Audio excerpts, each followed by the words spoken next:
Good morning, everyone, and welcome to the next episode in our series, Getting to Better Together. I've made the point in previous episodes that we face a whole host of pressing issues that demand getting to better, strategies and actions for responsible and sustainable changes to the challenges both of short-term crises like COVID-19, bushfires, economic recession and so on, and long-term enduring matters such as climate change and its potential and growing impacts.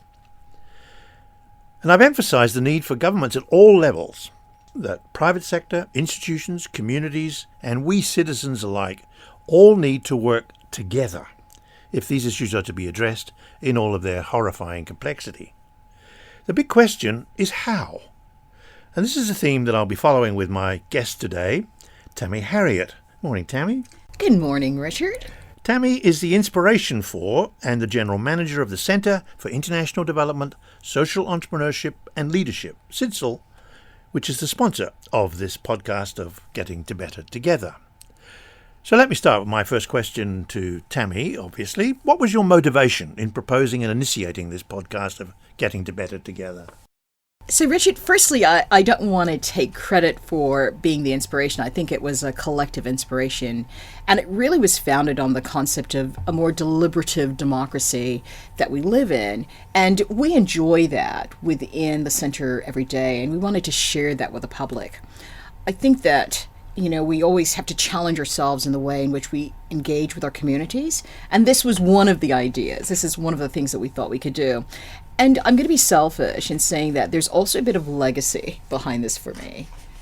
I think I want to leave behind, or if I think of history, something that history will remember me by is of doing something that was something more than just showing up every day. Right. So this conversation that we're trying to have, the engagement with our community, the role that the centers plays in that sort of civic engagement around deliberative democracy is something I felt that was important. But I do want to say that it was a shared vision. It wasn't something that just came out of a selfish desire to do it. It really was a shared vision that we all have a responsibility if we want to get to better. And so that togetherness of getting to better is that collective, decision, that collective journey that we're on. The centre, CIDSL, has a major focus on international development, and obviously with COVID-19 at the moment, that's particularly restricted. What do you think international development, your experiences in international development, has given you in terms of being able to articulate and see quite clearly in your mind what getting to better together really means? So I think as I've traveled the world, I've been doing consulting for more than 20 years. And that has afforded me the opportunity to travel to many places and to see many different things. And the thing that is just very obvious to me, having done this for a while, is that we are all seeking to develop in our own ways. And we're along this development continuum at different places in this point of time in history. However, that desire to get to better is uniquely identified. We don't have a central theme for that. I think that we're not all aligned that place we want to be. And so, the experience I have through international development is that it is important to get stakeholders aligned to a central theme, to find the thing that connects us, the thing that links us, in order for us to get to better together, because we have to be working collectively towards a central goal.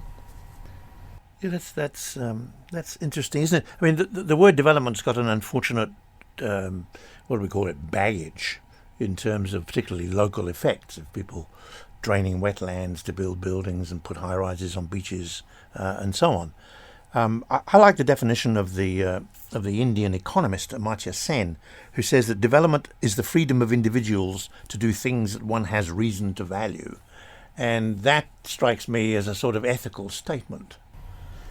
And a very pragmatic one at that, because I think that it's understanding that we place value in different things, but we almost respect that is for all of us very different, right? It isn't that we can define what development is for individuals or for cultures. We have to engage more widely to understand what that is if we are to contribute or to participate in that development process. Whilst it's true, of course, that we do have specific ideals of what each of us would see as better, the UN, as I mentioned in a previous episode, has has come up with 17 different sustainability development goals, which, as I've said, I outlined previously. It was stated by the UN when they generated those 17 that achieving the sustainability development goals requires the partnerships of governments, private sector, civil society and citizens alike to make sure that we leave a better planet for future generations.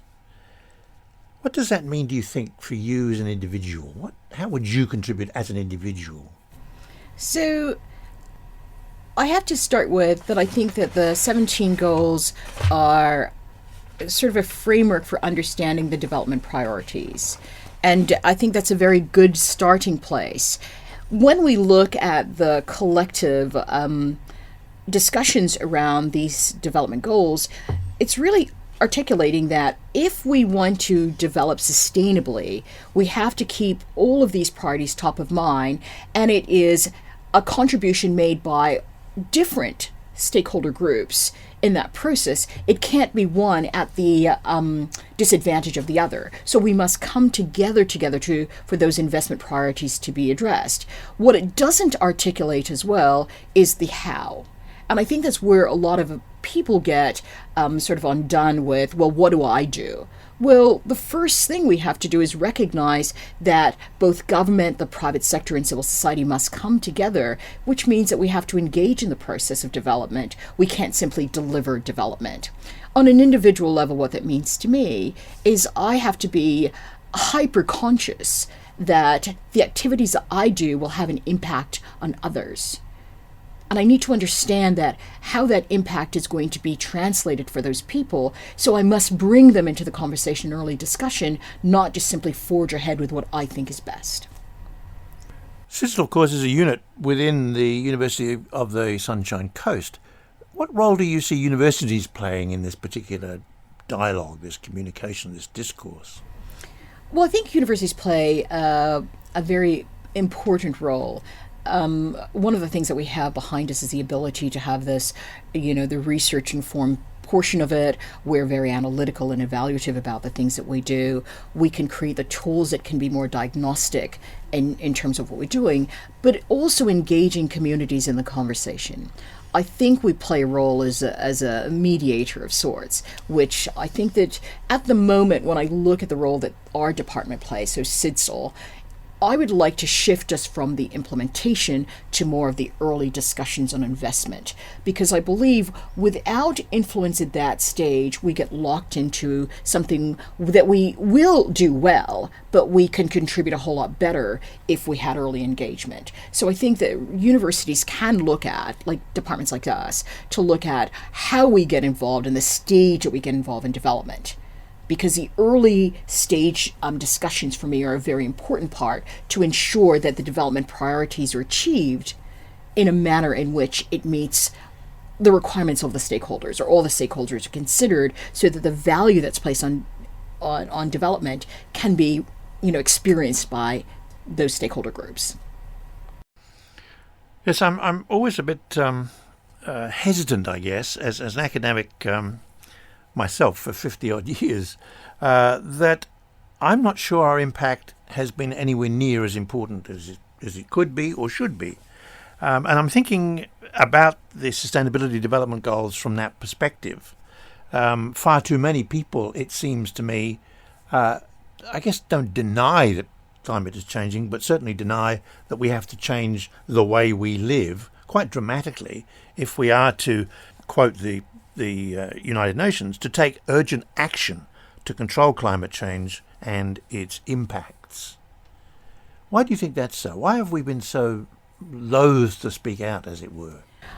So I'm going to talk out. I think collectively as a society, climate change is a big issue. but it speaks to whether or not we're playing a short game or a long game. Most people that we talk about in the climate change, we talk about a short game. We talk about the immediate challenges we face if we are to take action today. And that gives us permission to delay. But we're stuck in the cycle of the short game. We're always just dealing with the immediate things: employability, jobs, income, at the risk of the long game, future employability, jobs, income. We're talking about the same things, but it's whether or not we see it as a today's problem or tomorrow's problem. That's why I say that the role that we have has to be in the engagement at the early stage. Because if we can shift people from the short game to the long game, we would have a better result, and we would be working on the future game. And I think that that's where most of this discussion is getting really, diluted, is that we're not looking at beyond the next 2 years. We should be looking at to the next 20 years, to the next 50 years. And, I like the idea of the 7 generations. I think we should be looking at what are we leaving for the 7 generations that will come in the future, but we don't have those discussions. I'd like to change that. I'd like to start the discussion by not about the immediate jobs, but what are we looking for in the future? There's an interesting conversation I was looking at in the press conference in the US, where they were talking about the immediate action that Biden had taken about shutting down the pipeline, and everyone talked about the jobs that were going to be lost. Even though jobs would be built in the future around green technology, no one could see that because we're reacting to the immediate. There has to be sometimes short-term pain for long-term gain. And I think that's a psyche that we have to change within our society. We have to get people to recognize that doing nothing today is going to cost us more in the future.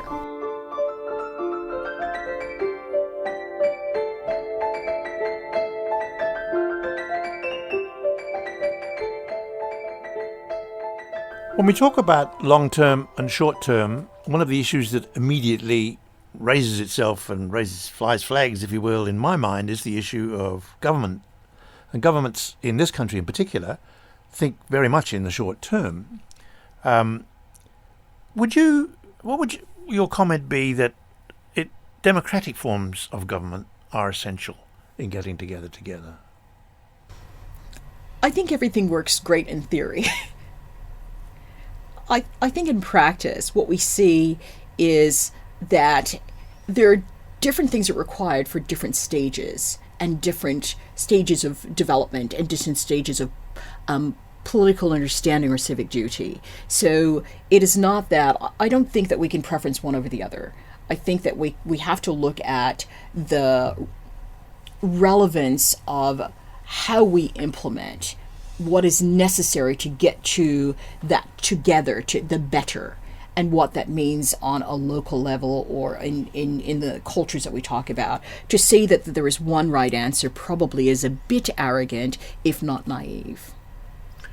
For those of us who have been watching what's been happening in America over the last 4 years in particular, and under the Trump presidency, there's been a growing concern that democracy itself is at risk in that country, a country that has, in a sense, led the whole notion of democracy in the modern world. And I was just reminded of a comment by Alexis de Tocqueville back in the 19th century when he said, "I know of no country in which there is so little independence of mind or real freedom of discussion as in America." With your American accent, tell me about that. Well, we're an interesting society, aren't we? And I'm a product of that. So to be fair, I'm a product of that. We talk about these democratic principles, but we at the same time simultaneously we play a zero-sum game. And that's problematic. Because if you think of democracy and the values placed around development, then you'd want more people to benefit in a democracy. But yet, we seem to have a cultural mindset at the moment that one group can be preferred over another. And that's problematic. Throughout American history, that's happened. Yes, I mean, I often think about the fact that the year I got married, 1964, was the year where the Civil Rights Act was in the end past from the time when the American Revolution was back in the 1770s. Why did it take so long? But one can even argue that it's past but hasn't been realized. You know, you had Black Lives Matters that happens today to show some of the issues. And I'm African American, so I can speak of this firsthand. You know, those cultural issues are not solved only through policy. They're not solved only through legislation. It's a transformation of our culture and who we are, the identity of who we are as a people. And I don't know that even though we celebrate diversity, we actually get it. So if we don't get it on a local level, how can we understand it on an international level? Culturally, I am many things. I always call myself a bitsa. And I think that's probably helped to shape my perspective because I have experienced these things firsthand. And through that experience, it shapes the way I think, and maybe it gives me a bit more empathetic for others. I understand it, I get it, and I don't want to see it continued. So if I look at, look at the price that was paid for civil rights. Yes, we did get to a point that legislatively we can have an act. However, in 2021, what does that mean to be black in America? Black lives matter. They do. And people, when they talk about that and they say, well, all lives matter, yes, we're saying that, but we're saying recognize that this is happening to a group, and it shouldn't. And we should all be disgusted that it is. And it wouldn't matter to me what that group was. It's a fact that if we have a culture that can think that that practice is okay, we're in for big problems. Yes, I think there's a huge misunderstanding in those words, isn't there? That Black Lives Matter is exactly as you suggest. It's focusing on an issue. It has nothing to do with lives in general. It's saying, as you say, here is a group of highly disadvantaged people still, after all these years, from way back when. And of course slavery went for more than 100 years. Yeah. And not only was tolerated, but was encouraged. You know, it's hard to have these conversations at times with people who don't have a grasp of the history and where things are coming from. But it's, for me, I play it with gender as well, right? It's like when you try to advance things about women, you hear the same thing, what about men? Well, we're not saying that they're not important, but we're saying that they're not the pressing issue of the day. And we should not try to dilute the value of the pressing issue of the day by simply coming up with smart aleck comments. For me, that's a smart aleck comment. If there wasn't an issue with gender, or if there wasn't an issue with race and ethnicity, we wouldn't have to talk about it. But there is one. What do we do about it? So it speaks to the how. Yeah, that's right. One of the points that has been impressed upon me as originally an agricultural scientist, trying to feed the world, as it were, is that the issues that seemed quite simple at the start, grow a plant, harvest it, treat it, eat it, is in fact infinitely more complex than that. In terms of getting the message out about pressing issues, how do we press upon people that these issues are really complex and demand us rethink critically about the way we indeed address issues that are complex? So if I think about that, that's probably why the Sustainable Development Goals are simply single words of priority areas, because it is for us to negotiate those conversations. We simply cannot engage by telling people what the problem is. We can try to understand the problem from the different perspectives of the stakeholders. So when I look at it, it is an opportunity for us to take the responsibility to engage better. And I think that's a great thing if we can embrace it. And that brings that togetherness together, understanding that for each of us it might be different. And we're not going to solve the problem for anyone, but can we get closer to it? I believe we can. I think there's been a lot of criticism in terms of the basic assumptions of the Sustainability Development Goals, in that they reflect a particular worldview, a worldview that is often described as modernist, i.e. that it's really to do with neoliberal economics, it's to do with the marketplace, it's to do with individualism and so on. And so for me, the more profound issue than the 17 particular targets, of goals and their targets, is this issue of worldview challenge and change. Do you agree with that? And if so, how do we address this issue of worldview challenge? I think it's an assumption that's built in the system that it's built on a worldview, and to some degree, an architecture that builds something constructed around their own worldview, so we understand that. However, there is room for contextualization, and I think that that's where we need to go. When I look at the challenges that we face and the discussions that we have, we tend to think of the things that makes it impossible for us to move. I think we have to shift our mindset and find the common ground where we can start. So for me, an acknowledgement that everything is built on a worldview, however, that there is room for contextualization is part of the process that we have to go through. So as we shift into the how, that's the sort of conversation we need to engage in, is not so much on the things that are going to blow up, right? They're going to cause us to distress, but the things that we can agree on that can help us to move forward on this journey of getting to better.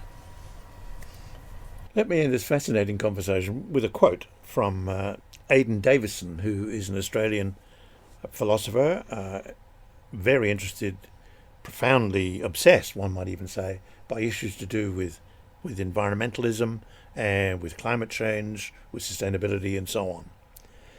He makes an extraordinarily important point by saying that the ideal of sustainability gives rise to an agenda of good questions, practical questions that bear directly on our forms of life, drawing out and giving practical substance to our disquiet and to our hopes. And he makes the really important point: responses to these questions are essentially contestable. They demand of us not categorical certainty, but the capacity to articulate what we feel to be most worthy of being sustained in our lives. And for me, that clearly suggests or emphasizes the fact that the Sustainability Development Goals are a moral imperative. And in the next episode, we will be discussing this issue with Associate Professor Roger Packham from Western Sydney University, who has lots to say about values and ethics in particular. Until then, goodbye.